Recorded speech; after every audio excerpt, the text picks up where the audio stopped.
Uh, it is always a pleasure to have Matthew Zapruder in the house, especially since we haven't had him in the house since before the pandemic. So this is a most auspicious occasion. I Love Hearing Your Dreams is another fabulous collection of poetry and an event in and of itself.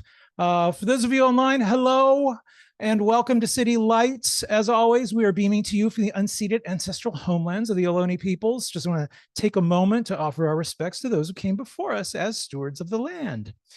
So, Matthew Zapruder is the author of several collections of poetry, including the titles Come On All You Ghosts, Sun Bear, and Father's Day. He is also the author of the prose books Why Poetry and the Story of a Poem. He has served as guest editor for the Best of American Poetry series, as well as editor for the weekly poetry column for the New York Times Magazine. He is editor at large at Wave Books and teaches in the MFA Creative Writing program at St. Mary's College. He is joined tonight by none other than Daniel Handler. And he is, of course, well known to most of you. His evil twin, Lemony Snicket, has caused all manner of literary mayhem. Mr. Handler is the author of 7 novels, including Why We Broke Up, We Are Pirates, All the Dirty Parts, and Bottle Grove. His latest book, which is on display over here, and then What Else, from our friends over at Liverite Books. It is such a delight to have both of them here with us in the poetry room at City Lights. Welcome to you both.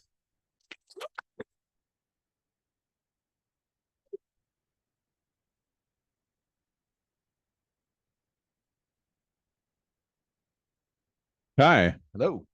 Lovely to see you, Matthew. Great to see you again, Daniel. And thank you, Peter. Thanks, City Lights. It's like the best to do an event here. And welcome to everybody online. Thank you for joining us. Yeah, I haven't been here in a long time for an event, so I'm pretty thrilled. Last time I did an event, I was in the alley and actually your sister moderated. I don't know if you remember. I do. Yeah, I remember my sister. Yes. And she is a wonderful novelist and person. And while we were doing our event, an ambulance came screaming up to the front of the alley. And then there was a very dramatic event where they took some kind of not related to my sister. No, she didn't do it. But yeah, that was that was a little too exciting for me. So I'm glad to be inside and I'm looking forward to the punk rock band. No, of course. We're just the right age. Great for a punk band. Yes. I'm excited because this is a very delicious book of poetry. And I look forward to talking to you about it. But we made a plan today on speakerphone, and you're going to read some poems, and then we're going to talk, and then you're going to read another poem, and then everyone's going to buy a whole bunch of copies of your various books, and we're going to join the punk band. Yes. And cocktails. Yes. Right. Thank you, Peter, again. So Peter's gonna be mad if thanks everybody for being empty. here, by the way. Thank you for coming. And so I'll read a few poems and leave plenty of time for us to talk before the punk rock music. So this is the title poem. It's called I Love Hearing Your Dreams. I love hearing your dreams, like those poems I write in my sleep and forget. The ones that babble some essential message to the trees I can only walk toward in that particular dark I see when I turn away from the world. Returning, I always forget my best work. Like those forgotten poems, your dreams have no hidden agenda to be wise. They are made to be forgotten so something can be known. Tonight, I was woken by a light passing along our shade. I heard you cry out. You would not stop until I gently shook you. Your eyes in the ordinary light through the window were still yours, yet you wore a distant face, not like a mask at all. Before you spoke, your face became a sun, an animal, a chair. You looked as if you just discovered you were holding keys to a lake. You could still hear your parents laughing. They were not yet married. On your face, things kept turning into each other, pages left in the wind. Then I heard you say it was the strangest thing.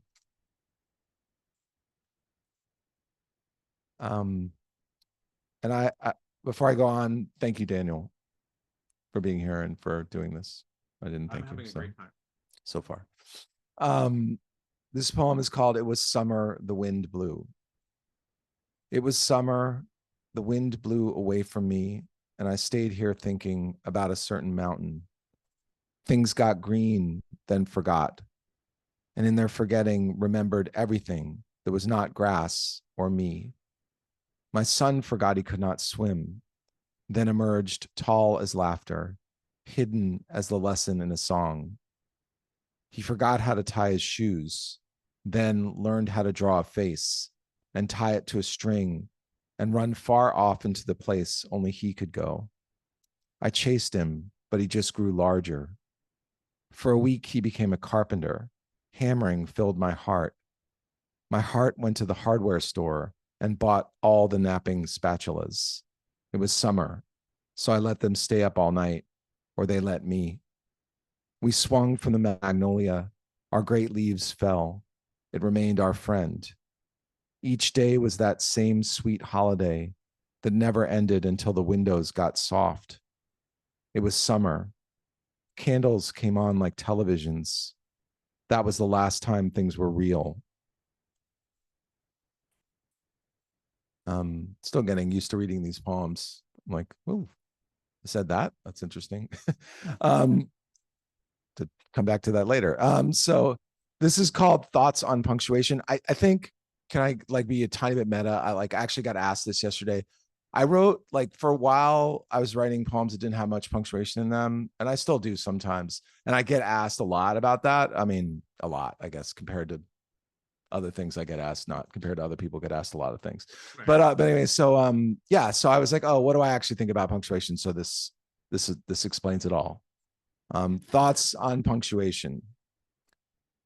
Staple the ghost to the page with your favorite symbol, and you might find out too much or end up prosecuting wind for lack of commitment when it blows the clouds around. Describe the wind with precision. Torture it for a while. It will tell you what you know. Sometimes I see the future as just the past in a suit that will never be in style. It wears your father's trilby, shadowing a face that answers you with a semicolon, linking unrelated facts, like a modern oracle a conglomerate employs. When I rattle on like this, saying useless things are true, such as the Egyptians used marks shaped like cats to divide words, please slap me with a hyphen. Put me back on the shelf next to that old wooden game. It had complicated rules for diagramming our thoughts about who we should become, so we could leave them behind. We played it one whole winter, so deeply absorbed we died. Then were reborn as commas, happy to go on and on.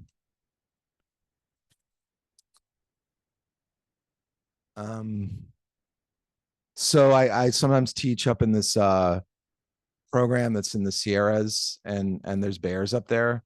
And so they tell you, like, they give you a little speech beforehand about like what you should do in case the bears, Ken knows this. You'd like, they give you a little speech about like what you should do, like if you run into a bear, you know. And then of course I like immediately forget afterwards. But this time I wrote down. So you don't know what that was my first. I don't know what. I wanted to interrupt and say, before you read your poem about a bear, what do you really do? You don't know?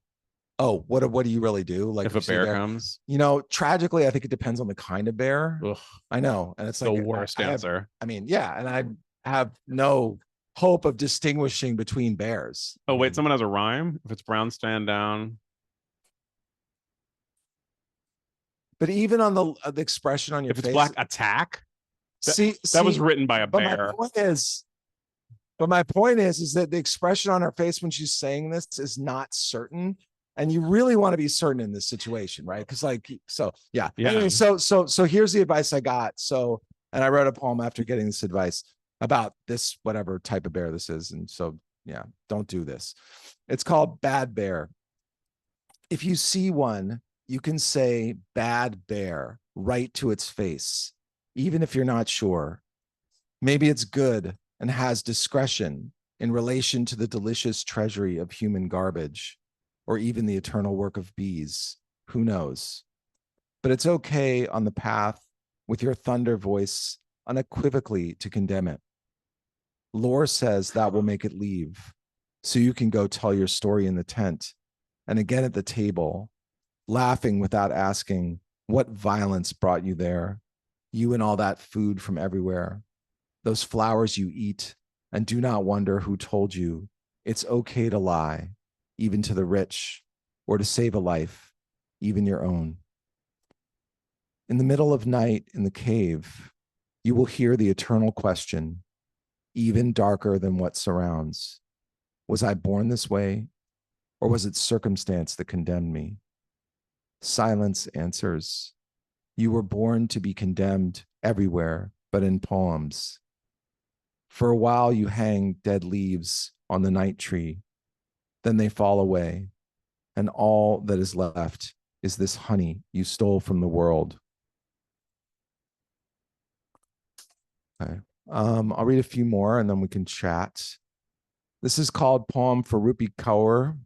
Many of you, I'm sure, know who Rupi Kaur is. She's probably the best-selling living poet, I would say, probably, or one of them. Yeah. And yeah, she gets a lot of grief from like poetry snobs, you know, because they're like, but I think it's kind of unfair actually, because you know, yeah. Anyway, so this is called Poem for Rupi Kaur.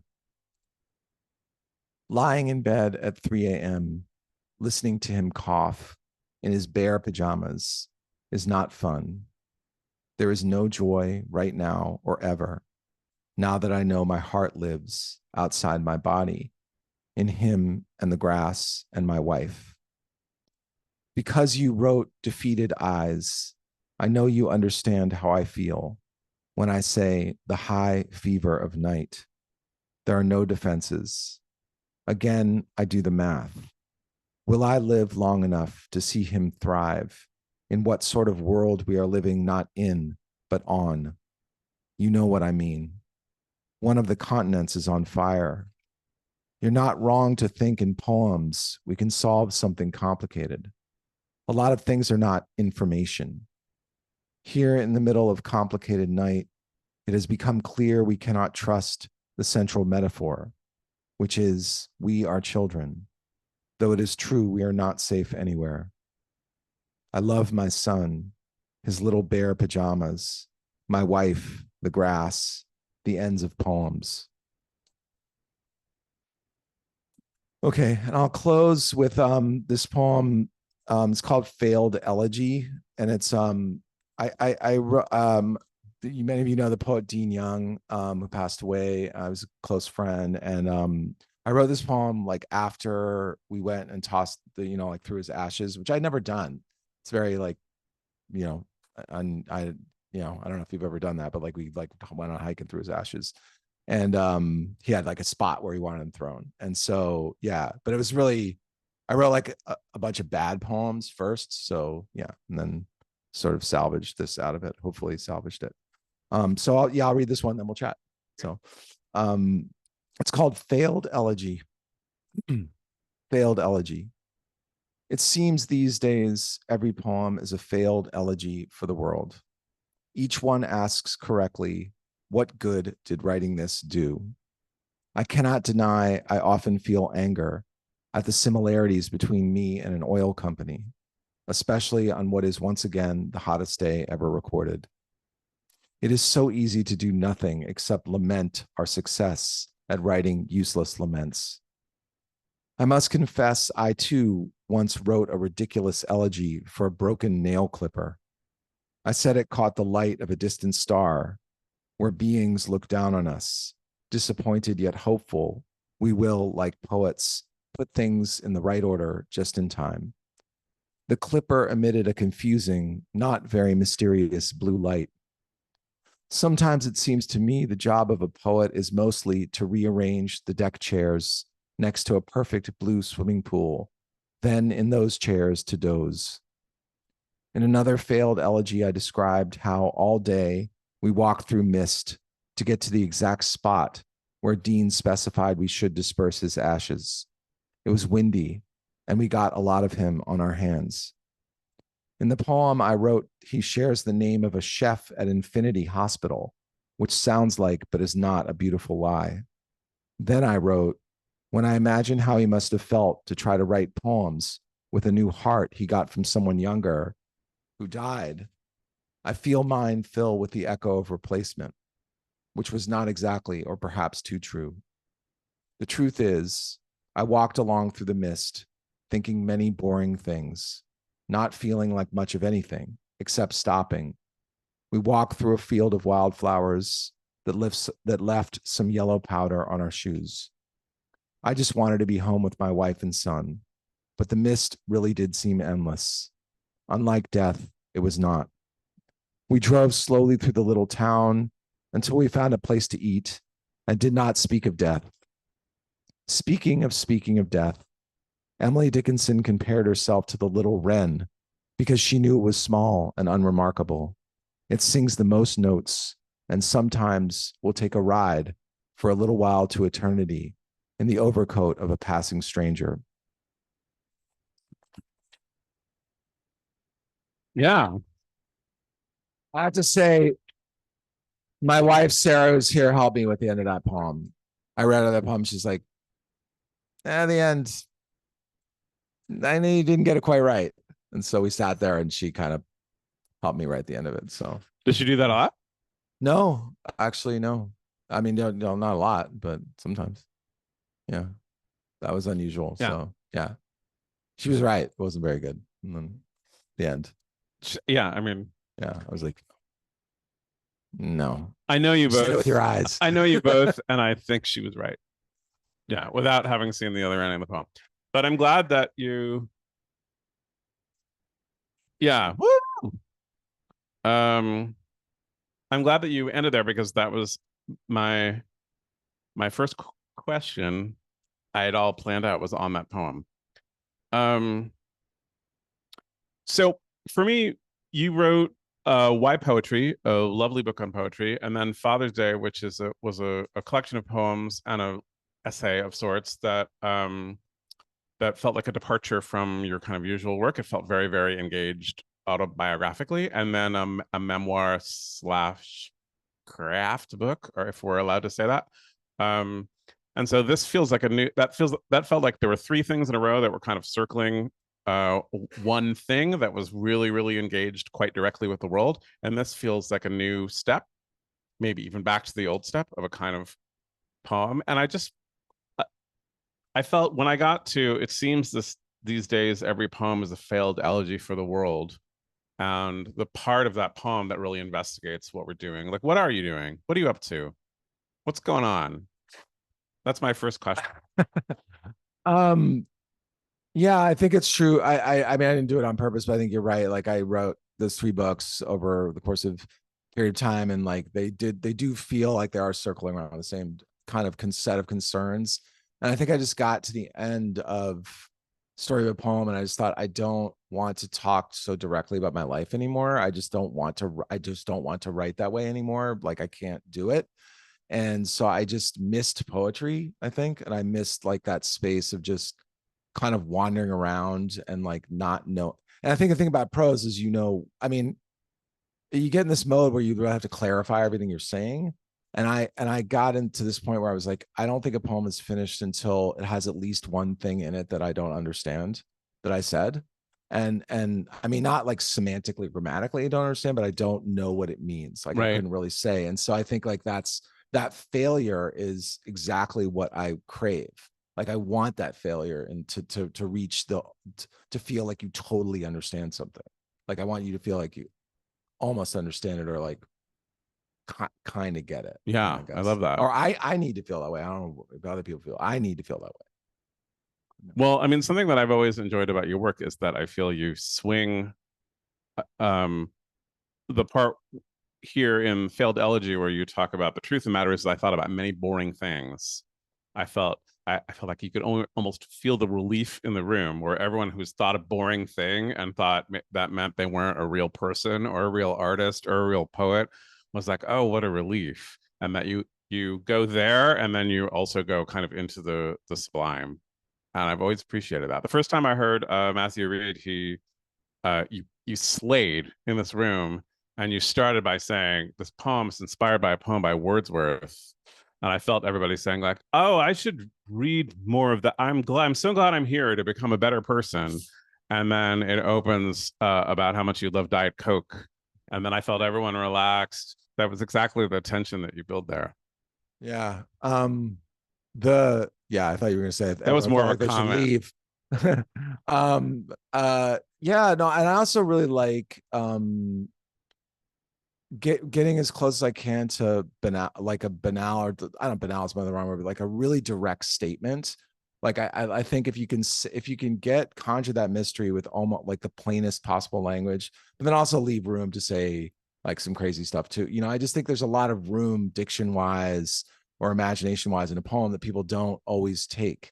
Like you can go in extremes of like saying something that's like so direct and ordinary sounding, and then the next moment just veer into something else. And it's like if you can pull that off, it's exciting. Like as a writer, it's exciting, you know, for me. And I Yeah. find it harder to do that in prose. Like 'cause I think it just I don't know why, but I find it harder to veer that fast in prose. I'm not really sure why, but It has to make a certain kind of sense in prose, maybe I think. maybe the mind But gets in this kind of like zone of progression that's like hard to zip around in or well, something. in this case, in the case of that last poem that you read, the a funeral seems like such the perfect setting for such a thing. I think we all know that feeling at a funeral where you have moments of kind of deep despair and you feel you're in touch with something enormous, however unpleasant it might be.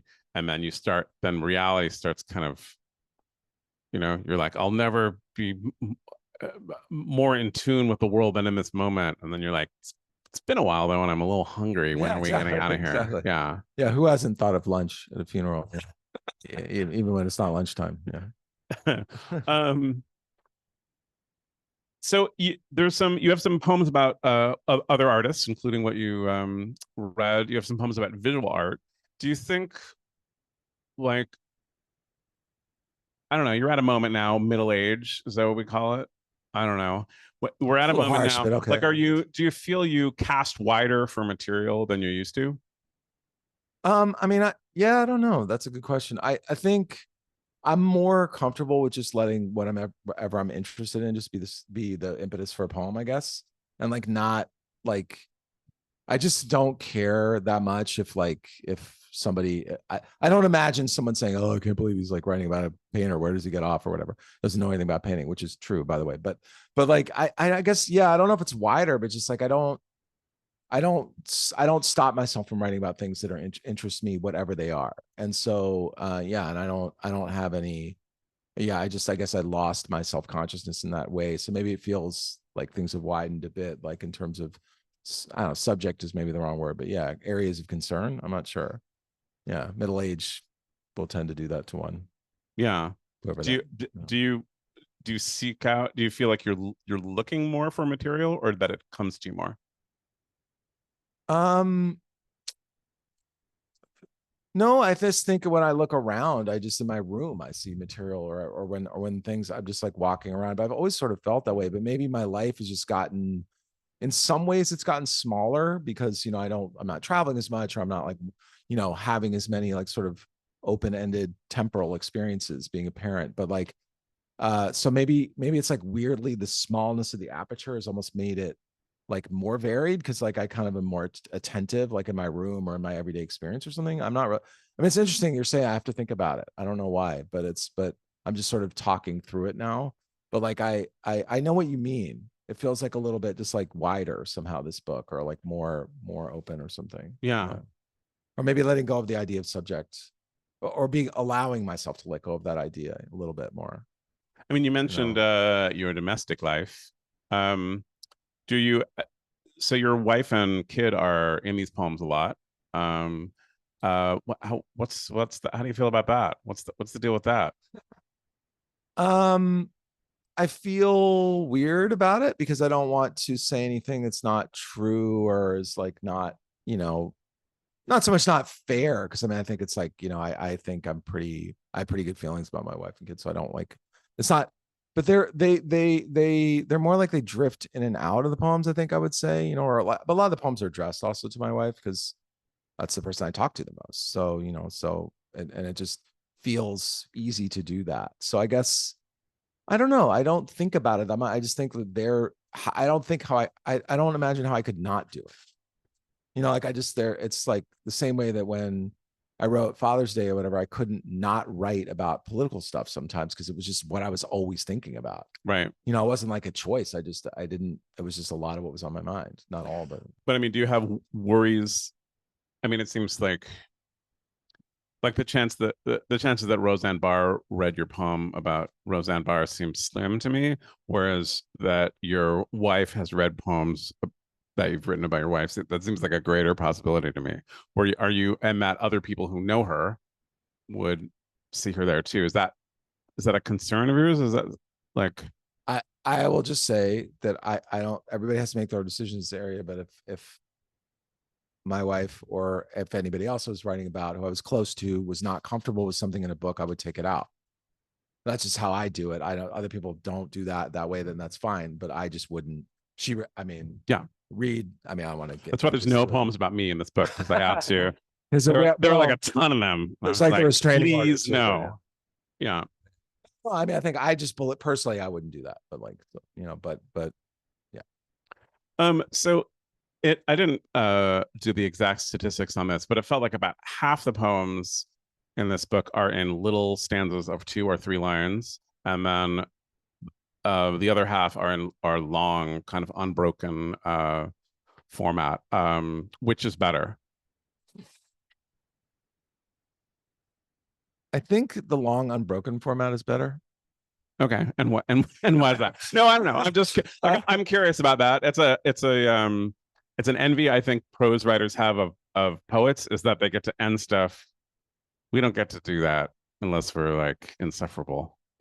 All these decisions, whether the formal decisions that I mean, I'll just speak from my own point of view. I won't speak about poets in general, but like I feel that there's a limit of like where they can become more they can call a lot of attention to their own mechanisms, and so whether it's stanza breaks or some kind of formal thing or the abandonment of that formal thing where it's punctuation or stanzas or whatever, those things are like they work until they feel like they're like, to me, like they're over managing the way the reader is experiencing the poem. So I'm just sort of like, you know, interested in them until they become overdetermined, I guess. So, and I have to move back and forth between them, or otherwise it feels a little too like forced or something. Like I want them to work without feeling like I'm over managing, I guess. Right. So, but it's, yeah, I mean, everybody wants that. I mean, I feel that push and pull when I'm a reader of all sorts of things,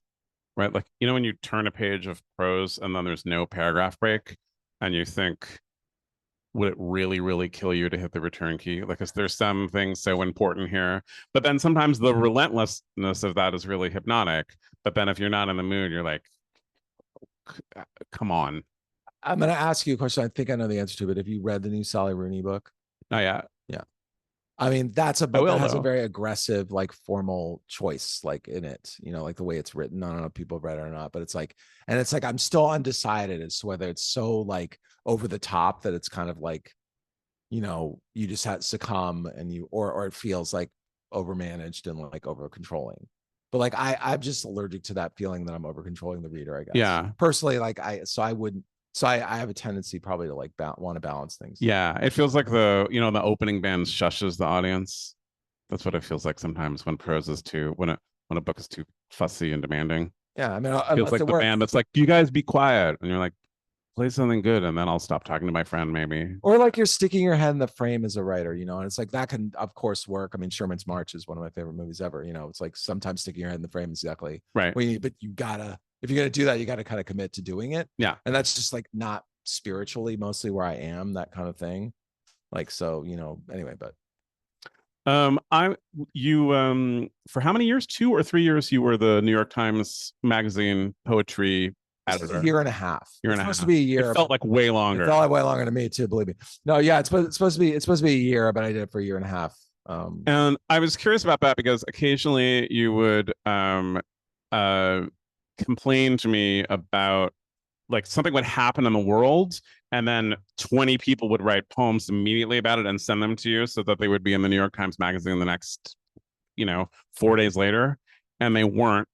and they seemed awful. And I was wondering how that, if that position kind of altered your, like, what you were quite political as a poet for a while, and now in this book you seem, I mean, to the extent that anyone is apolitical and that art can be apolitical, you're kind of more on that end of the spectrum. I mean, I just think the older I've gotten, the less comfortable I am, like sort of making pronouncements about things, like political things. And I just like don't, and I don't know. It's interesting. I hadn't related it to that experience. It was very vampiric, like a horrible event would happen in the world. Like I remember the shooting, the Pulse shootings down in Florida. And like 20 people emailed me afterwards with like 2 days later with poems they'd written about it. Like I was like, I just couldn't help but feel like people were using that event to advance their own literary careers. I mean, maybe that's the most ungenerous. Writing about it is one thing, but like immediately trying to send it to the like somebody published, it's just like, I don't know. I just felt it just like hurt. It was like physically painful actually to like experience that. I was just like, can you just shut up for a week? You know, so maybe, yeah, that probably did. Now that I'm saying it, it's probably did affect my own sense of what might be appropriate in myself, just personally. Again, I mean, I'm not. Well, it's something I think that I find very difficult to witness, is when something happens in the world and then you feel that a bunch of artists of any stripe are like off to the races. Like, we got to get our thing up there. We got to, you know, whether it's a meme or it's such a tough thing because you're like, it's title. a tough thing because like it's, of course it's a human response to want to respond in your media. So the urge to write about something, to write through it when you're in pain or you're confused or whatever, it's like, I totally think that is like, you know, deeply human. And I don't, it's just the emailing the editor of the New York Times. That was the part that felt a little like, that was where I was like, are you really grieving that much? I mean, I'm not sure, like you weren't grieving that too much to find my email. You know, so yeah, I mean, I know I'm being an asshole right now, I realize, but just like, I mean, it's so, yeah. It's all right, man. The punk band is totally behind you 100%. I don't think it's gonna be a punk band. It doesn't sound punk. What, in my day, the punk is loud. This is like Aztec cameras. I'm actually gonna go down. I love Aztec camera. I'm gonna go down there and be like, you guys need to step it up. This is not punk rock. Yeah, they would really appreciate Come on, that. Alley Cats. So I mean, a line that I quoted from here from your new book says, I had gone to school and learned to be a little angry argument machine, which I bet there's some people here who have also had formal education and might know what that line is. Did you how much of writing poetry to you is kind of getting away from things you were taught about literature? A lot. Yeah. And I mean, it's yeah, I hadn't ever heard anyone else say that line in isolation. It's like, that's like 19 years of therapy right there, like distilled in one sentence. But yeah, I mean, being trained is this kind of like, you know, yeah, mentat, you know, to like sort of always know the right answer and everything. Like, yeah, it was, I had to untrain myself in a lot of ways, you know, personally, and also, you know, like in terms of my writing, yeah. It's like a Susie and the Banshees kind of vibe, maybe a tiny bit. Yeah, even Cocteau Twins, but she has stage fright, so she's probably not there on the aisle. Here's another couple of lines that I liked in a poem in this book. You say, now the hotel and everything that happened there is gone. And I love thinking about the distance between a thing that has happened and when anyone is writing about that. Like, that feels like a beautiful distance to me. I often quote, there's a Laurie Anderson song where she says, I'm so sad, but not as sad as the day I wrote this song, that I love. And do you what is that distance? Do you write a thing and you put it away? Does the thing happen and you don't write about it for a long time? Like, where is the distance there? You know, I think as you say that, I think there's something I really like about writing poems where you can be in the moment of writing and also in the moment of when it will be read, and in the moment of the experience you're talking about, you can be in multiple times. And I like kind of like naming that multiplicity of times or consciousnesses, like in a poem, because I think it's how we experience life. Like, we're walking down the street and we're in that moment, but we're also remembering something that happened at that moment. And we're also thinking about telling it to someone else, you know, later or whatever. Like, so it's like the multiple temporal consciousness is like, you can enact it in a poem. You can talk about it in prose. I mean, some people, we can think about how much better the music will be that will tell people about this evening than it is actually to hear the music right now. Exactly. Yes, There was a band outside. It was crazy. it will make a funny story is the way, but yeah, if you can kind of embed that in the poem, it's exciting, you know? So yeah, I mean, so yeah. It feels like a larger than usual number of poems in your book are dedicated to people. You mentioned Dean Young, but I mean, you have poems who are dedicated to people you know. You have poems who are dedicated to people you don't know. You have poems who are dedicated to people who are here or not here. How do you? What is that? What is dedicating a poem to somebody anyway? To me, it's like communing with them, honestly, because it's like I like a lot of them would just start by just be sitting in my like my office with just a couple bookshelves in it, and I'd look and see a book that means so much to me, like in that person who wrote that. I mean, I know the person most of the time. I didn't know them. Like, might be Elizabeth Bishop or you know, or Lorca or something, and like I'm like, and at that moment, I feel very close to them, and I want to reach out to them.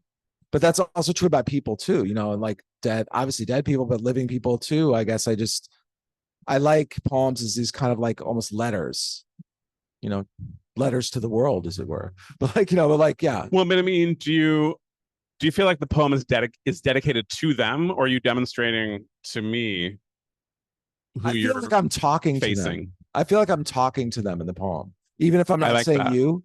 Like I feel like sometimes I don't say you, but I feel like I'm talking. I'm communing with the person. I'm not actually thinking about a reader very much. And I will say there are many poems that I write like that don't make it into books or into public because they're not of interest to anyone but me and this ghost. You know, they didn't go anywhere really. I liked writing them. They made me feel closer to that person, but they just didn't lift off enough. And so the ones that are in the book, hopefully, are ones that have something else to say. You know, Was this a harder book to put together than other than books? other books?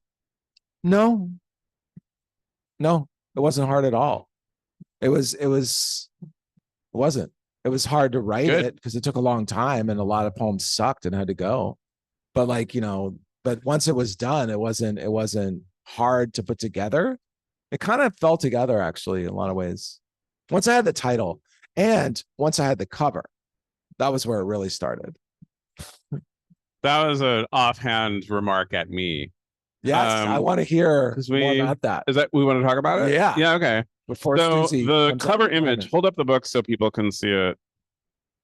It is from this book, The Country Bunny and the Little Gold Shoes, and you I don't know why you did this, because why you would think I have any kind of visual sense is beyond me. But Mr. Zapruder wrote me and he was like, they made this cover for the book and I don't like it. Am I wrong? And I was like, no, I don't like it either. I don't think I said I didn't like it. I said that what didn't feel quite right. I mean, they did a great. Yeah, I'd not read the book. So I was like, it was one of those things where the cover was beautiful, but it just didn't feel like it matched what my feeling was I wanted to have about it when I looked at it. So I was like, I could live with this cover, but I felt like I was sort of talking myself into liking it. But I immediately thought of this book that I had been poring over, and it has a really like kind of beautiful nighttime color scheme going on in the things. It was a book that I stared at a lot when I was a child, but didn't read that often, but really loved to like look at the weird bunny making a nighttime journey. It's a strangely shaped book. The what's the word I'm looking for? Words were written by the guy who wrote the libretto for Porgy and Bess. So that's a fun career. And it has this little cryptic thing here that says "as told to Jennifer," which is like an "as told to" book that's about a bunny. Is weird. Do you think Jennifer's a bunny? I don't know. I hope not. I don't know. Is that a good name or a bad name for a bunny, Jennifer? I think it's good, actually. I feel like, and when it was written, when I think of a bunny named Jennifer, I start to put her in like a mansion with other bunnies, and I get nervous. Understandably, but I texted Daniel. He texted me this picture right back, and I was like, "That's it. That's perfect." And so I sent it to my editor or whatever. And he's like, that's perfect. And so that Yeah, was it. Solution, problem solved. Big So career if bump you for me. need to cover anything really at all, text Daniel. And I'm open 24/7. Yeah, we'll help. He will help at super reasonable rates. Yeah. Yeah. So but thank you for that. And and so it's a beautiful. I hadn't read the book when I was a kid. It's a pretty amazing book. Actually, it's really, really good. I recommend it highly. It was written in 1939. Yeah. And it leads you for a while to a pretty normal place. You're like, I know how this is going to go. You know exactly what's going to happen. A little bit like a Russian novel. It's like, did you ever get curious about what happens after the normal thing happens? Right. And you're like, I guess. And then it's the whole second half of the book, it's like, oh, you kept going. Yeah. That's weird. Like there's a whole other thing that happens. And you're like, yeah. And then I stared at this a lot. I don't know if you can see it, but it's not a pretty picture. And now I think of instinctively, like when I think of myself as a young Jewish boy reading a book written in 1939, and it has this like kind of Aryan child at the end of it. Anyway, it makes me there's a super interesting racial element to it too, because the bunny is brown skinned and also like a housewife, and so she's discriminated against. She wants to be the Easter bunny, and she's not allowed to be because of like the color of her fur, I guess, not skin but fur. And so it's like it's oddly like kind of progressive. Yeah, well, it's sexist too. I would say it's quite intersectional. She suffers in a number of interesting ways. Yeah, intersectional. We can discuss later, but yeah, but it's cool. It's a cool book. I recommend it.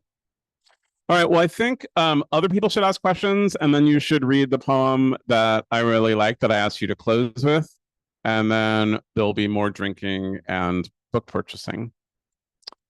If you have a question, indicate it by raising your hand. Yes. Oh, sure. Come on up. Why, it's esteemed author Lucy Corin. Just a follow-up question about the cover, which is, if you hadn't read the book, did you just base your sense from having had conversations about the book, or having read the rest of his work, or how did you come up with a cover for a book that you hadn't read? All I knew was the title. I mean, as it turned out, I'd read a couple of the poems because they were published here and there, but all I had was the title, and I just thought if the title's about dreams, it should be a very specific cover. So what was drafted for him was a really abstract cover, but I just think dreams are that, you wake up and you're like, I had a stick. There's like a thing in a dream, and I just thought that it should have a thing. But I also that book was really on my desk. I don't even think that was an image that I had. I think I took a picture of it right then and sent it. Yeah, you took a picture and just texted him. Yeah. We also know each other pretty well. So I think that's another thing too. Like, Right. I wasn't like, who's texting me? Again, send him a bunny. Yes, old friend and back. You'll have to. I'll repeat your question.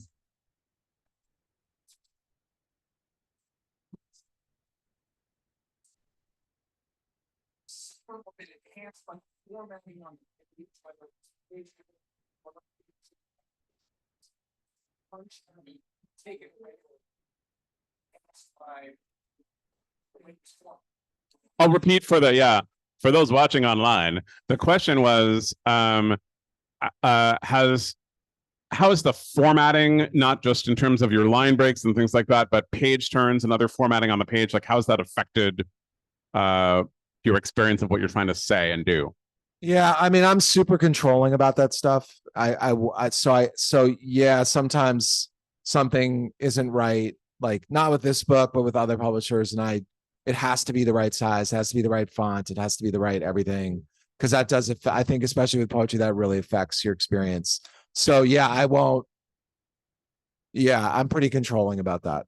And does that make it? Do you think that makes you a better editor when you're wearing your wave books hat? Like you?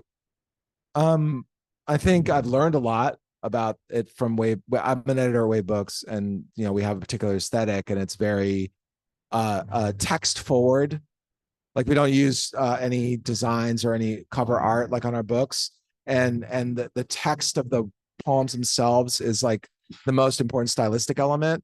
And so I think I learned that wasn't my idea. That was the impulse of the publisher and my fellow editor, and I think I learned a lot from that. So that might have been my instinct, but I think it's something that's developed over the time. Yeah. So yeah. All right. One or two more. Yes. Hi, Judy. I would come up too if I were wearing that dress. I know. True. I have a The dress is question. more of a question than a comment, I would say. So picking up this thread where you were talking about all the different kind of ways you can go in a poem and the different tones and the different registers and the different contrasts in grammar. When you were talking about that, it sounded like kind of a conscious decision. Like you're like, it almost sounded like you could say, well, now we could do this or now we could do that. And I'm wondering about, like, my assumption actually is probably like, for much of your writing process, it's unconscious. And I wondered if you could, and you also talked about like the elegy poem, how you pieced it together. I want to hear of and I think kind of in the story of a poem, you kept having revisions of one draft. Could you talk about like writing in one go versus like revision and where your mind is in conscious and unconscious thought? Yeah, I mean, that's a great question. I Yeah. think I would say that if the poem happens fast, it's because I'm in this kind of mindset where I feel very liberated, where I can like move around and shift very fast and make the conscious decision is to feel free. Basically, it's not to do any one particular thing usually. And if the poem needs to be revised, it's usually because I wasn't really in that state when I was writing. So it was the poem just like sits on the page and just doesn't do anything. It's like it just doesn't move. There's no energy to it. So I think it's like just instinctive that like, so the decision is to try to be as free as possible in the space of the poem while also saying something that matters, so that can also be a problem when I'm writing like a lot of play, but not getting anywhere, which is fine. That's nothing wrong with that, but just means it hasn't gotten anywhere yet, so yeah. So I think that's what I would say about it. Yeah. One more question, or We have time for one more question. Yes, in the front. A follow-up, please, to that last question, which is, about back to process for a moment and the failed elegy poem. So in Story of a Poem, I think you talk about using a typewriter and sort of putting a line in the center of the page and then typing above it, below it. It's kind of so like, but then in a story that you wrote for us, actually, about your poem for Joanne Kiger, you had handwritten drafts. And so for a failed elegy, were you writing by hand? Were you typing it out and going slow that way? Or how were you piecing it all together? Yeah, I mean, that poem I really had written like probably 5 or 6 complete poems that were just total dreck. Like they were bad and it's very, very bad, not good, bad. And like, and I just couldn't get it. And like, I kept trying and it just got stupider and stupider. It's like, and so I had all this stuff kind of like on my computer, but then I was also, when I was on that walk with Dean to scatter Dean's ashes, I had a notebook with me. And so I took a few notes, didn't sit down and write, but I mean, I took a few notes. So I had some handwriting, I had some bad poetry that I had written. I had some thoughts that I had not written down. And then I just sat and I think I realized that I had to write up. Yeah, I mean, it's sort of silly to say, but I had to write about the struggle or the problem of not being able to really do it. Because how do you really write a poem for someone who's died? It's crazy. It's like a crazy thought, but like, it's like, what good is that going to do? It's not going to bring him back. So, so what am I really doing? I don't know. So I think I just had to pull from different things. And yeah, and as I was moving along, I was like, oh, that line would work here. That would work here. If I turn that around or say the opposite of it, that'll work. And yeah, it's having a bunch of stuff just spread out kind of in front of me. And then where did Sarah come in as the follow-up question? Yeah, the end. I mean, I'm trying to remember exactly, but the end was like, it was too on the nose what I said at the end. It was like, there wasn't like something more needed to happen. Like it needed to be like a little less self-satisfied at the end. Need another little turn. Another little turn. That's Sarah said, I need but she was right. She was like, it just doesn't quite do something.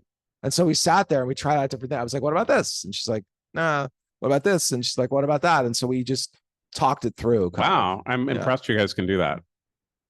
Yeah, it was fun. I mean, it was good. I mean, I wish we did that more often, but like, yeah, it was cool. It was really interesting. And she was right. I knew it too. I knew it. Like when I read it to her, I was like, I knew it wasn't, it just like there was something at the end, but I'd done so much work to try to make it not bad that like that last step, I was like, I got nothing left. Yeah. Like I can't, I need help, so. Sometimes you Yeah. feel like you just want to be able to like write like this was really hard and I worked really hard on it, but that's actually not charming to read or to know. No one cares. No one cares. No one cares. No. Yeah. I probably need to work a little less hard at the end of the poem. Maybe I was like trying to, and it's a big it's like you're writing a poem. It's like you're a close friend who's died. It's like, Yeah. it's really hard not to get like overly determined at the end there, so yeah, it just felt like saying goodbye basically. So veering off at the end, I really like, there's this letter that Emily Dickinson writes, famous letter she writes to that editor from the Atlantic, where she compares herself to the wren, the bird, the wren. And the thing about the wren, there's a lot of cool things about wrens, but like one thing is they're very friendly. So if you're walking in the forest, they sometimes will like crawl to your overcoat. And like so that's what that meant. That's interesting. And like actually like, and the other thing about the wren is that per like time unit, it has the most complicated song of any songbird. So she's like, her comparison, as it always is with Dickinson, like was exact. Like she knew exactly what she was saying. She wasn't just sort of like idly comparing herself to, right. It was both how she looked with the brown hair and like sort of nondescript, but it was also her behavior, the complexity of her thought within a certain small amount of time. I mean, her thinking level is like up here and the rest of us are like down here. Like she's a really good poet, you guys. You got to have heard of her. But she's check her out. She's been good stuff, really good. Sort of domesticated, Yeah. And so if you actually read her, like her comparisons are insanely accurate. Like, and that's just one example of thousands in her poems. So I'm glad to know that, because I was confused by the overcoat bit. No, it's like an actual birdological fact. Birdological. When I was in high school, Lowell High School, sometimes birds would get trapped in this kind of windowy corridor, and the only way to get them out is that you'd throw your coat over them or someone else's coat, because they sometimes reacted digestively, and then sometimes it killed them. Like you'd hold them in the thing, and then you'd open the coat, and usually they'd fly out, but sometimes that you'd kill the bird. On that note, yeah, on that somewhat grim note, right? Not as good as Dickinson, I'll tell you that much. You're okay reading the last one? What do you think? Is it too loud to do that? Or you guys want to hear one more? Yeah, come on. Okay. Chug it. You requested this poem, which I really like this one. Thanks. This also took a long time to figure out how to end this poem. There was like a lot. I just couldn't get it right, and then I think I did. So it's called "Thus," which is one of those words, if you say it over and over again, thus, it gets really weird. I recommend it, like in the mirror, Okay. Thus, I don't know why I keep thinking of my first car, so dark and green, the perfect color for disappearing at night into the deep park with its roads that led to friends, the mystery of their kindness. Without a thought, I let them all go. It was so old, but carried me across the quadrate capital where I was born.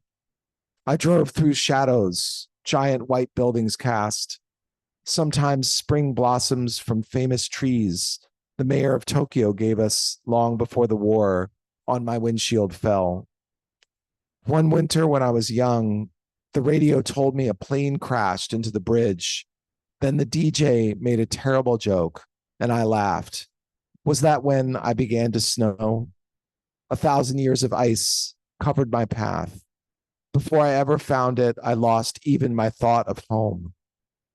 If from the provinces I should return, I will drive to the bridge, stop and get out, wearing the black luxurious coat with a torn lining my father gave away, touch the railing, look down in the dark the water contains, and wonder, where did the bodies go? Will they pull them out or wait until spring? What calculations? Are you still there under the dark? Should I destroy this mountain of snow on my hand? The buildings with their vacancies beckon, but I must stay here just a few centuries longer. Who first told me about that meadow no one has found without falling asleep, to forget all the most beloved ones? Terrible meadow, where I went to be safe for my only ones who will keep me safe. How much longer must I stay here in this meadow? The blue bees visit. To them, all flowers are strange. They love no one. Thus and thus, they do no harm. That's a good one. Have more drinks, and please, please, of course, it would be nice if you bought our books. That's great, but please buy something. from Yeah. City Lights, even if it's a little thing. Let's keep them here. They're like, I mean, treasure doesn't even begin to say what Well, they I are. have a very short list of spiritual beliefs, but one of them is that if you enter an independent bookstore and you leave without buying a book, that you've committed a sin. So I'm going to buy a couple more of these. One from my mom because she really loves that poem about the dictionary that was in the New Yorker. And but you should buy a bunch of them. There's there are a bunch of lesser poets here for sale. But Matthew's kind of my favorite of all tonight. So give it up again for him one more time. Thank you, Daniel. Thank you. And have a drink and hang out. Thanks.